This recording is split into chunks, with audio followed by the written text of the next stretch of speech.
Admin système, admin réseau, on entend ces termes tout le temps et franchement ça peut paraître un peu flou, non? On a l'impression que c'est un peu la même chose.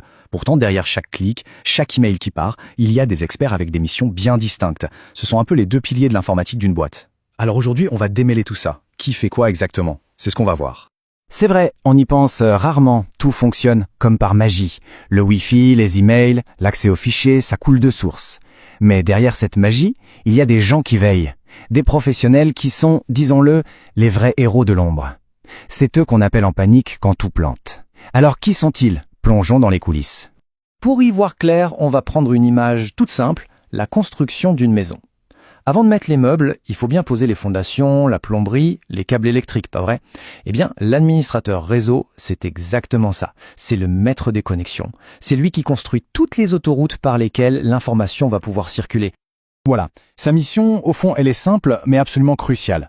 Faire en sorte que les ordinateurs puissent se parler entre eux. C'est tout. Son job, c'est de garantir que l'ordinateur A puisse envoyer une info à l'ordinateur B et que tout le monde ait accès à Internet. Il est vraiment le gardien de toute cette tuyauterie numérique. Alors, concrètement, qu'est-ce que ça veut dire? Eh bien, il va installer et configurer le matériel, les fameux routeurs et switches. Pensez à des sortes d'aiguillages pour le trafic de données. C'est aussi lui qui donne une adresse postale unique à chaque appareil, ce qu'on appelle l'adresse IP. Et bien sûr, il s'occupe d'installer le Wi-Fi, de s'assurer que ça capte partout, et surtout de sécuriser tout ça pour que personne ne puisse s'introduire dans le réseau. Le cas typique que tout le monde connaît. Plus d'Internet. Panique à bord. Eh bien voilà, c'est lui qui intervient. Son rôle, c'est de trouver d'où vient la panne, de vérifier les branchements, les réglages, pour que le flux de données revienne. C'est vraiment le plombier du numérique. Ok, donc la tuyauterie est en place, le réseau fonctionne, mais il faut bien des machines pour s'en servir, non? Des serveurs, des ordinateurs.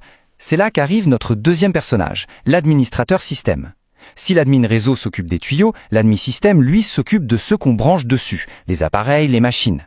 Là, la différence est nette. On ne parle plus de câbles ou de Wi-Fi. On parle des serveurs.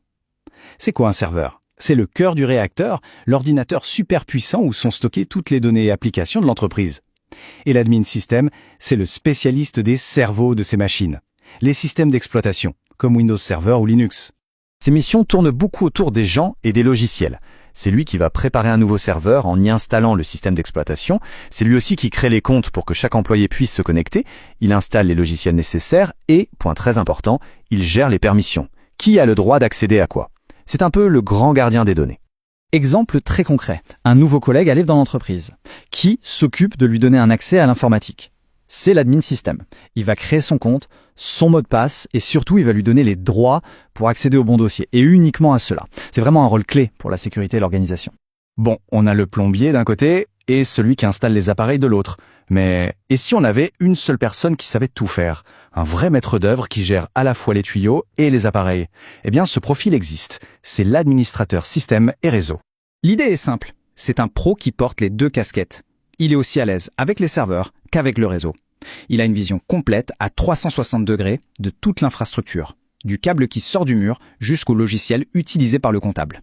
Du coup, ses missions, c'est tout simplement la somme des deux autres. Il gère les serveurs, les utilisateurs, il configure le réseau, l'accès à Internet, la sécurité.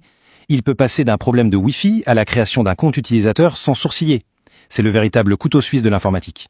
Pour se rendre compte de l'ampleur de la tâche, imaginez installer un nouveau serveur en partant de zéro. Ça veut dire déballer la machine, installer le système, la brancher physiquement au réseau, la configurer pour qu'elle soit visible, la sécuriser et enfin donner les accès aux employés. C'est un projet complet, de A à Z. Ça demande une maîtrise totale.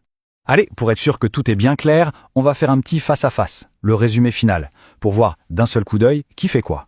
Imaginons un scénario très courant, une petite PME. Disons une vingtaine d'ordinateurs, un serveur central pour stocker tous les fichiers. Comment on répartit les rôles là-dedans? Alors, voilà le résumé. D'un côté, l'admin système, son monde, ce sont les serveurs, Windows, Linux et les comptes des utilisateurs. De l'autre, l'admin réseau. Lui, son truc, c'est les routeurs, les switches, la connexion Internet et le Wi-Fi. Et puis, il y a le profil complet, l'admin système et réseau, qui chapeaute tout ça. Il s'occupe à la fois des serveurs et du réseau. C'est simple, non? Et c'est ça la clé. Cette double compétence, cette polyvalence, elle est super recherchée sur le marché du travail. Pourquoi? Parce que beaucoup d'entreprises, notamment les plus petites, n'ont pas les moyens d'embaucher deux spécialistes. Avoir une seule personne qui maîtrise tout, c'est le Graal pour elle. C'est un profil en or. Alors, pour finir, en revenant à notre image de la maison, Maintenant que les plans sont clairs, ça amène une question intéressante. Dans une infrastructure, que ce soit pour une entreprise ou même pour ses propres compétences, quelle est la brique qui manque? Est-ce le réseau, le système ou justement le lien entre les deux? C'est une bonne question à se poser.